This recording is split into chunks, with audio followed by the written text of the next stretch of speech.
আরে কবিতা, তুমি এসেছো? এসো এসো। এত সকাল সকাল উঠে পড়লে যে? আর ঘুমোতে ইচ্ছে করলো না গো বৌদি, তাই উঠে চলে এলাম। তুমি কি করছো? এই তো সবার জন্য সকালের নাস্তা তৈরি করছি। তুমি আমাকে একটু সাহায্য করতে পারবে? অবশ্যই পারবো বৌদি। তুমি আমাকে বলো কি কি সাহায্য করতে হবে, আমাকে দেখিয়ে দিলে আমি সব করতে পারবো। তুমি নতুন বউ, তোমাকে কাজ করতে বলাটাও ঠিক হচ্ছে না, কিন্তু বিয়ে হয়েছে গতকাল, বাড়িতে অনেক অতিথি তো। এতে কোনো সমস্যা নেই বৌদি। তাহলে একটা কাজ করো, উনুনের ওপরে দেখো রান্না চাপিয়ে দিয়েছি আমি, তুমি একটু শেষ করে নাও। রান্না ছাড়া অন্য কোনো কাজ নেই? আমি তো রান্না পারি না বৌদি। তুমি রান্না পারো না? আর কি কোনো রান্নাই জানো না তুমি? সত্যি বলতে আমি রান্না করতে পারবো না। তুমি আমাকে অন্য কোনো কাজ দেখিয়ে দাও, আমি সব কিছু করে দিচ্ছি। ঠিক আছে, তোমাকে রান্না করতে হবে না। তুমি বরং আমাকে সব কিছু এগিয়ে দাও, রান্নাটা আমি সেরে নিচ্ছি। ঠিক আছে বৌদি, আমি বাকি সব কাজে তোমাকে সাহায্য করে দিচ্ছি।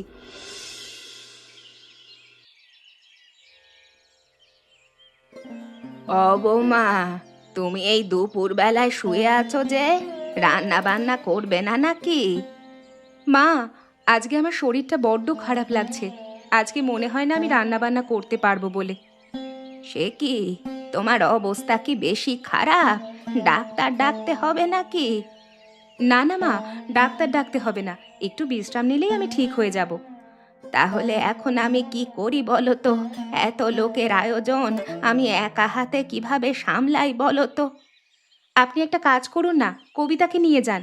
কবিতা আপনার কাজে সাহায্য করে দেবে, দুজনে মিলে রান্না হয়ে যাবে। কবিতা তো নতুন বউ, ওকে কাজ করতে বলাটা কি ঠিক হবে? আপনি একটু অনুরোধ করে দেখুন, যদি রাজি না হয় তাহলে আমি তো আছি। ঠিক আছে, তাহলে আমি যাচ্ছি। তুমি বিশ্রাম নাও, আর কিছু দরকার হলে আমাকে বলো। মেজো বৌমা, তুমি আছো? তোমার কাছে একটা অনুরোধ নিয়ে এসেছি। আরে মা, আপনি এসেছেন? আসুন আসুন, বলুন কি বলতে এসেছেন। বড় বৌমার শরীর আজকে অনেক খারাপ, দুপুরে রান্নাটা করতে পারবে না সে। তুমি আমার সাথে একটু রান্নার কাজে সাহায্য করবে? সাহায্য তো আমি করতে পারি মা, তবে আমি রান্না করতে পারবো না। আমি রান্নাটা আসলে জানি না। তুমি রান্না জানো না? এটা তো তুমি আগে বলনি। সেভাবে কেউ জিজ্ঞাসা করেনি, তাই বলিনি। তবে বাকি সব ব্যবস্থা আমি করে দিতে পারবো। ঠিক আছে, সেটুকু সাহায্য করলেই চলবে। তুমি চলো আমার সাথে। কি হলো মা? তুমি আমার কাছে এ সময় কিছু বলবে নাকি? বাজার থেকে কিছু আনতে হবে? ওরে না রে, সেজন্য তোর কাছে আসিনি।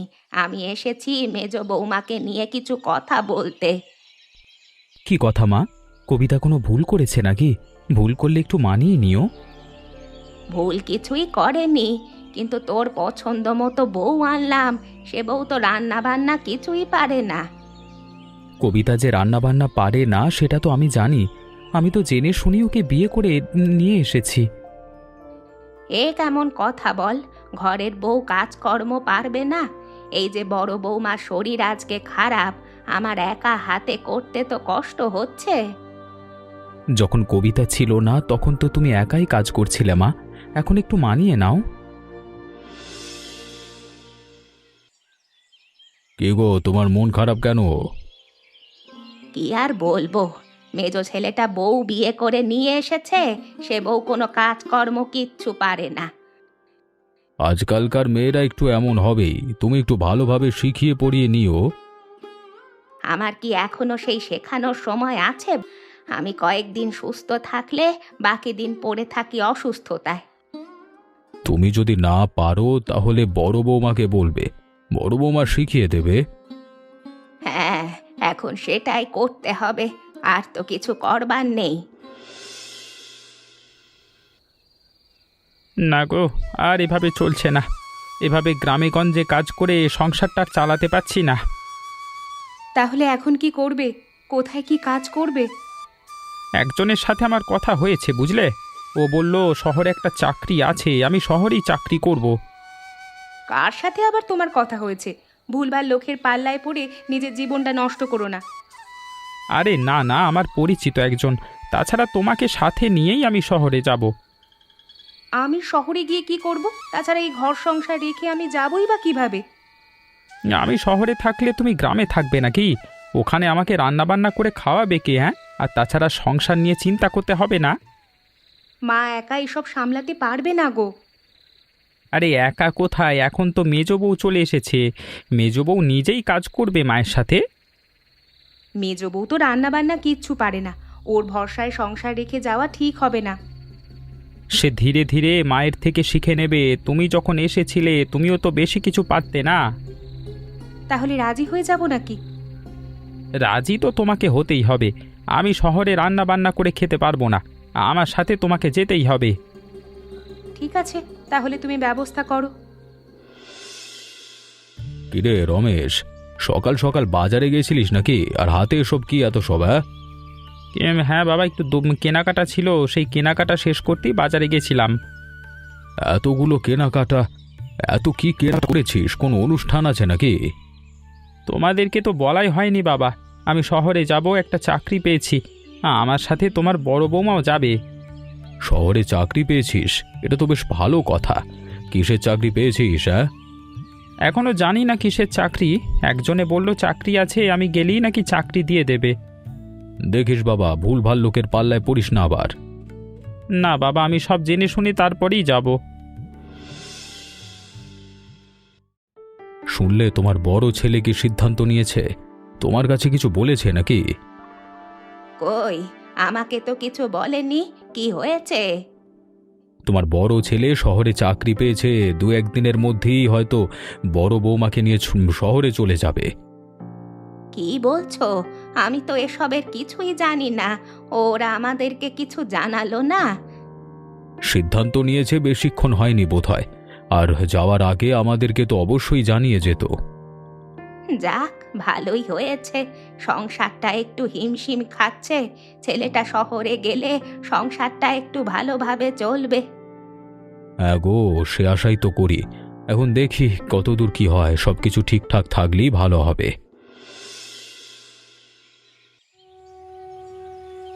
মা, আমরা তাহলে চললাম।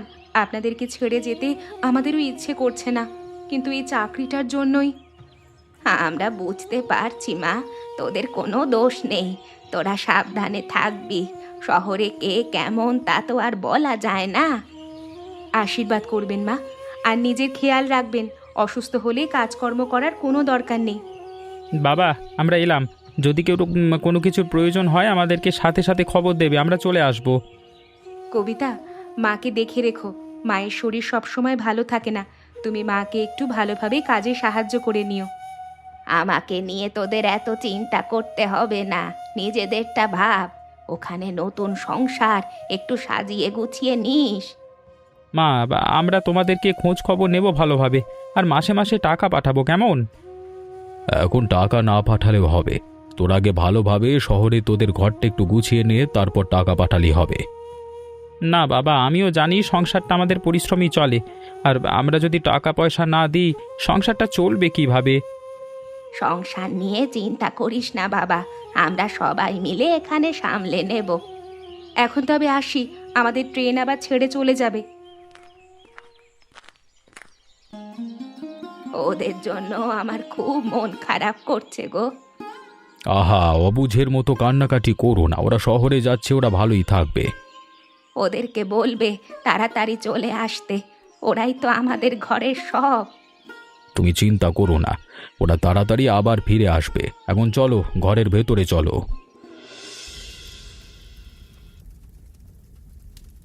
মেজ বৌমা, মেজ বৌমা, কোথায় গেলে তুমি? একটাবার একটু রান্নাঘরের দিকে এসো তো। কি হলো মা, ডাকাডাকি করছেন যে? কিছু লাগবে নাকি? শরীর ভালো লাগছে না, একটু বিশ্রাম নিতে হবে। তুমি এখানে একটু বসো, রান্নার কাজটা একটু সেরে নাও।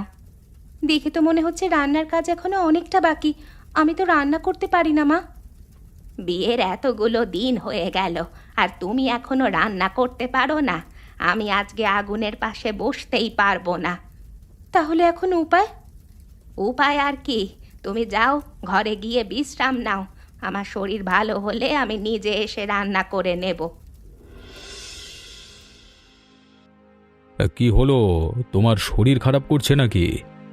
হ্যাঁ গো, শরীরটা অনেক খারাপ লাগছে, একটু মাথা ধরেছে, রান্না করতে পারলাম না, তাই এসে এখানে বসে আছি। তুমি বসো, আমি তোমার মাথায় একটু জল ঢেলে দিই, তাহলে তোমার ভালো লাগবে।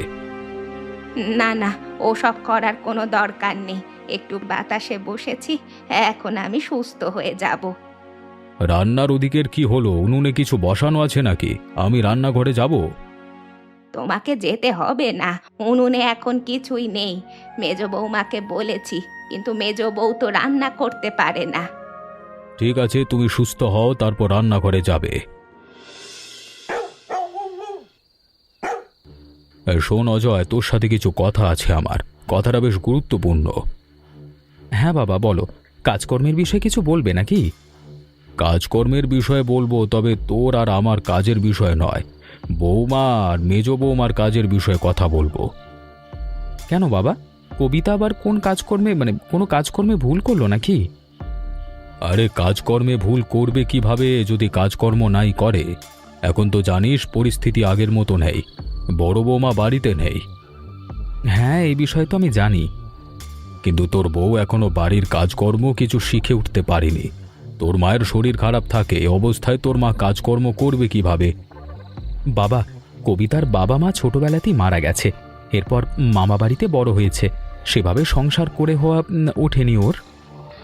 মেজ বৌমার বাবা মা নেই সেটা তো আমরা জানি। মামা বাড়ি থাকার কারণে এসব কাজকর্ম কিছুই শেখেনিও, আমি সব জেনে শুনেই বিয়ে করেছি। এসব বিষয়ে তো আমরা কেউ কিছু জানতাম না, তোরাও তো আমাদেরকে কিছু বলিসনি। কবিতা বলতে বারণ করেছিল, তাই বলা হয়নি। তুমি একটু মাকে বলো, মা যেন বুঝিয়ে সুঝিয়ে কাজকর্ম শিখিয়ে নেয়।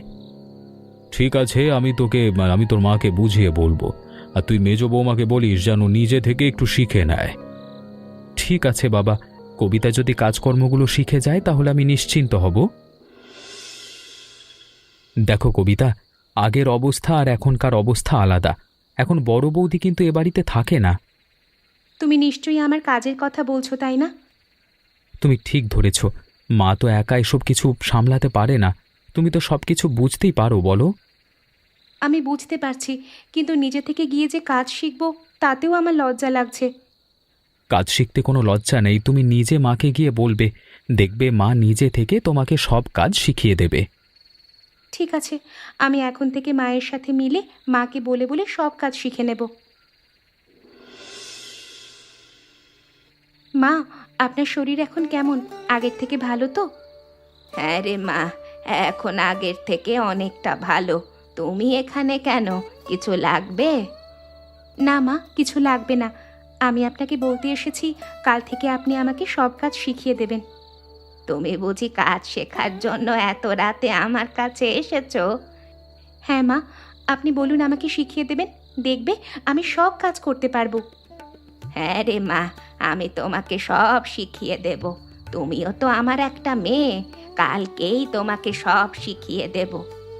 এতদিন আপনাদেরকে অনেক জ্বালাতন করেছি মা, আমাকে ক্ষমা করে দেবেন, আসলে আমার লজ্জা লাগতো। আমি তোমার সমস্যাটা বুঝতে পেরেছি, তোমার মনে হতো এত বড় মেয়ে হয়েছো তবুও রান্না বান্না কিচ্ছুটি করতে জানো না, এটাই লজ্জা তো? ঠিকই ধরেছেন মা, তাও আবার শ্বশুর বাড়িতে এসে যদি বলি রান্না বান্না পারি না, রান্না বান্না শিখতে চাই, এটা কেমন ব্যাপার না? তুমি কোনো চিন্তা করো না মা, আমি তোমাকে হাতে কলমে প্রতিটা পদ একে একে রান্না করা শিখিয়ে দেব।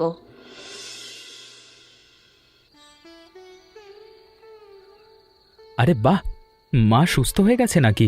আজকে চিংড়ি পোলাও রান্না হয়েছে, ব্যাপারটা কি? আগে খেয়ে তো বলো কেমন হয়েছে, তারপর অন্য সব কথা হবে। বাবা, আপনি একটু খেয়ে দেখুন তো।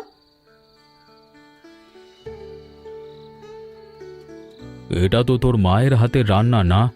রান্না কি করেছে শুনি? এমন রান্না তো আমি আর আগে কখনো খাইনি, খুবই ভালো হয়েছে রান্না। কি বলছো বাবা, মায়ের হাতের রান্না না? তাহলে রান্না কে করলো? আজকের এই চিংড়ি পোলাও রান্না করেছি আমি। কি বললে তুমি? তুমি রান্না করেছো এই চিংড়ি পোলাও? সত্যি বলছো তুমি? হ্যাঁ হ্যাঁ, সত্যি বলছি তো। আমি এই চিংড়ি পোলাওটাই ভালোভাবে রান্না করতে পারি। ছোটবেলায় মায়ের থেকে শিখেছিলাম। বৌমা, আজকে তুমি একদম ফাটিয়ে দিয়েছো। যা ভালো রান্না করেছো না, তুমি গ্রামের সবাই খেলে প্রশংসায় পঞ্চমুখ হয়ে যেত। যাক, তাহলে এতদিনে ভালো একটা রান্না করে আপনাদের সবাইকে খাওয়াতে পেরেছি। সত্যি তোমার হাতের রান্নায় জাদু আছে। অন্য সমস্ত রান্না যদি তুমি শিখে নিতে পারো, তাহলে দেখবে তুমি কেমন রাজ করছো। বৌমা, এখন থেকে কিন্তু মাঝে মধ্যেই চিংড়ি পোলাও রান্না করে আমাদেরকে খাওয়াবে। ঠিক আছে বাবা, আমি সবাইকে খাওয়াবো। আপনারা যদি চান তাহলে প্রত্যেক দিন খাওয়াতে পারবো, কোনো সমস্যা নেই।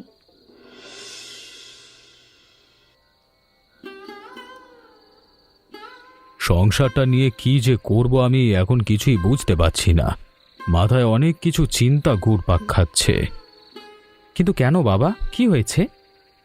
রমেশ সেই যে শহরে গেল, এখনো পর্যন্ত কোনো টাকা পয়সা পাঠালো না। তোর একার উপার্জনে সংসারটার চলছে না। আমি তো আমার সর্বোচ্চটা দিয়ে চেষ্টা করছি বাবা। যত টাকা উপার্জন করি সব টাকাই এই সংসারে দিয়ে দিই। তা আমি ভালোভাবেই জানি, কিন্তু তুই একা হিমশিম খেয়ে যাচ্ছিস, সেটা বুঝতে পারছি আমি। তুমি চিন্তা করো না বাবা, আমি দেখছি একটা ব্যবস্থা করা যায় কি না। আর কি ব্যবস্থা করবি? তিনটে ছেলেকে জন্ম দিলাম, কিন্তু আমার সংসারের কি অবস্থা। ছোট ছেলেটা এখনো বেকার। ছোটকে নিয়ে তুমি চিন্তা করো না, ও এখনো টুকটাক পড়ালেখা করছে। লেখাপড়া শেষ হয়ে গেলে চাকরি দিয়ে দেব। কি জানি সংসারের অবস্থা কবে ফিরবে। খুব শীঘ্রই ফিরে আসবে, তুমি চিন্তা করো না। যাও, এখন গিয়ে ঘুমিয়ে পড়ো। সবকিছু তো শুনলে, এখন বলো আমার কি করা উচিত? চিন্তায় চিন্তায় আমার মাথাও কাজ করছে না। আমি বলি কি, আমরা যদি একটা ব্যবসা শুরু করি তাহলে কেমন হয়? ব্যবসা? কিন্তু কিসের ব্যবসা করা যায় বলো তো? দেখো, এখন এই মুহূর্তে অন্য সব ব্যবসা তো করতে পারবো না, আমরা চিংড়ি পোলাওয়ের ব্যবসা করতে পারি। তার মানে তুমি বলছো তুমি এই ব্যবসাটা করতে চাও? আমি করতে চাই এমন নয়, আমি রান্না করে দেব, তুমি আর বাবা ব্যবসা সামলাবে। এতে সংসার চলবে? সংসার যতটুকু চলার চলুক, তুমি তো কাজবাজ করছোই, পাশাপাশি এই ব্যবসাটা চললে ভালোই হবে। ঠিক আছে, তাহলে আমি বাবার সাথে কথা বলছি এ ব্যাপার নিয়ে। বাবা, ওদিকে নয়, এদিকে এসো। এদিকে এসে এদিকটা একটু সামলে যাও, আমি ওদিকে যাচ্ছি। কোন দিকে যাব সেটাই তো বুঝতে পারছি না। এত চাপ আর আমি নিতে পারছি না রে। আমি ভাবছি এবার একটা কর্মচারী রাখতেই হবে আমাদের দোকানে, না হলে তো আমরা নিঃশ্বাস নিতে পারছি না। ঠিক কথাই বলেছিস। ভেবেছিলাম ব্যবসাটা অল্প স্বল্প চলবে, তো এতটা চলবে সেটা বুঝতে পারিনি। দেখতে হবে না কার বউয়ের হাতের রান্না। ঠিকই বলেছিস, বৌমার হাতের রান্না যেমন ভালো, মাথার বুদ্ধিও তেমন ভালো। বৌমা নিজেই তো এই বুদ্ধিটা দিয়েছিল। হ্যাঁ বাবা, ভাগ্যিস ওর বুদ্ধিটা শুনে ব্যবসায় নেমেছিলাম। নে নে, আর দাঁড়িয়ে থাকিস নে। ওদিকে খদ্দেররা আবার চেঁচামেচি শুরু করে দিয়েছে, সবাইকে খেতে দিয়ে দে দে দে, যা যা। আমি দিচ্ছি বাবা, তুমি একটা কাজ করো, ওই ক্যাশ বাক্সটা আছে সেটা তালা মেরে রাখো। ঠিক আছে, আমি এখনই যাচ্ছি, সবকিছুই চোখে চোখে রাখতে হবে। আরে রমেশ, বড় বৌমা, তোরা এখানে শহর থেকে চলে এসেছিস নাকি? কি হয়েছে, তোদের মুখ এমন দেখাচ্ছে কেন? বাবা, চাকরিটা আর করতে পারলাম না গো। ওই কোম্পানিটা বন্ধ হয়ে গেছে, তাই তো আমাদেরকে ফিরে আসতে হলো। কোম্পানি বন্ধ হয়েছে কবে? তোরা তো গিয়েছিলিস সেই কত মাস আগে। কোম্পানি বন্ধ হয়েছে কদিন আগেই, ভেবেছিলাম আবার খুলবে, কিন্তু খুললো না। থাক থাক, ওসব নিয়ে চিন্তা করিস না। তুই বরং ভেতরে যা, বড় বৌমা ভেতরে যাও, বিশ্রাম নাও। বাবা, তোমাদের ভরসা রাখতে পারলাম না, এ কমাসে 1 টাকাও বাড়িতে পাঠাতে পারিনি। ওসব ভাবতে নেই। একটা সময় তুই একা হাতেই তো এই সংসার সামলে রেখেছিলিস, এসব কথা কোন ভুলে যায় কিভাবে? বাবা, তুমি আমাকে বোঝা থেকে যেন মুক্তি করে দিলে। হ্যাঁ বো। এখন যা ভেতরে, দুজনে গিয়ে বিশ্রাম নে। আমার কেমন যেন লাগছে গো, এতদিন একটা টাকাও পাঠায়নি, সংসারের অবস্থা তেমন ভালো নয়। আমারও একই অবস্থা, কেমন যেন লাগছে, মনে হচ্ছে ভুল সময়ে চলে এসেছি। শুনলাম অজয় নাকি চাকরিটা ছেড়ে দিয়েছে, তাহলে সংসারটা চলছে কিভাবে এখন? জানি গো জানি, তবে যত তাড়াতাড়ি সম্ভব এই সংসারের হাল আবার ধরতে হবে। হ্যাঁ গো, তুমি দেখো যত তাড়াতাড়ি সম্ভব তত তাড়াতাড়ি কোনো কাজ খুঁজে পাও কিনা। কাজ খুঁজে পেলে আর দেরি করবে না। ঠিক আছে, তাই করব। এখন একটু বিশ্রাম নাও, আমি যাই মায়ের সাথে একটু কথা বলে আসি। কি গো বৌদি, তোমরা এখনো তৈরি হলে না? আমাদের সাথে যাবে না নাকি? কোথায় যাচ্ছ তোমরা? কোথাও কোনো নেমন্তন্ন আছে নাকি? সবাই মিলে তৈরি হলে যে। ও মা, তুমি এখনো জানো না? এই বাজারে আমাদের এখন বিশাল ব্যবসা। আমরা সবাই মিলে সেই ব্যবসা সামলাচ্ছি। ব্যবসা? কিসের ব্যবসা? কেন? চিংড়ি পোলাওয়ের ব্যবসা। তোমরা কিছুই জানো না? মা তো অসুস্থ থাকে প্রায় সময়। এই চিংড়ি পোলাও রান্না করে কে? আমি রান্না করি। আমার হাতে চিংড়ি পোলাও অনেক ভালো হয়। তুমি একটাবার খেয়ে দেখবে, তোমারও ভালো লাগবে। তুমি রান্না করো? কিন্তু তুমি তো রান্না বান্না কিছু জানো না। এখন সবকিছুই টুকটাক পারি, তবে চিংড়ি পোলাও আগের থেকেই পারতাম, তাই তো সেটার ব্যবসায় দিয়েছি। আমরাও সেই ব্যবসায় যোগ দেব নাকি? দেবে না কেন? চলো চলো, আমাদের সাথে চলো। আমরা আরো হিমশিম খেয়ে যাচ্ছি ব্যবসাটা চালাতে। বাবা গো, এত বড় একটা হোটেল দিয়েছি আমরা, এটা আমাদের হোটেল সেটা ভাবতেই তো অবাক লাগছে। হ্যাঁ গো, আমরা শহরে গিয়ে বড্ড ভুল করেছি। আমরা এখানে থাকলেই খুব ভালো হতো, সবার সাথে ব্যবসা করতে পারতাম। সবাই যখন আমাদেরকে একটা সুযোগ দিয়েছে, এই সুযোগটা হাতছাড়া আমরা করব না। ঠিক বলেছ। মেজ বউয়ের সাথে মিলেমিশে এই চিংড়ি পোলাওয়ের ব্যবসাটা ধরে রাখবো আমরা।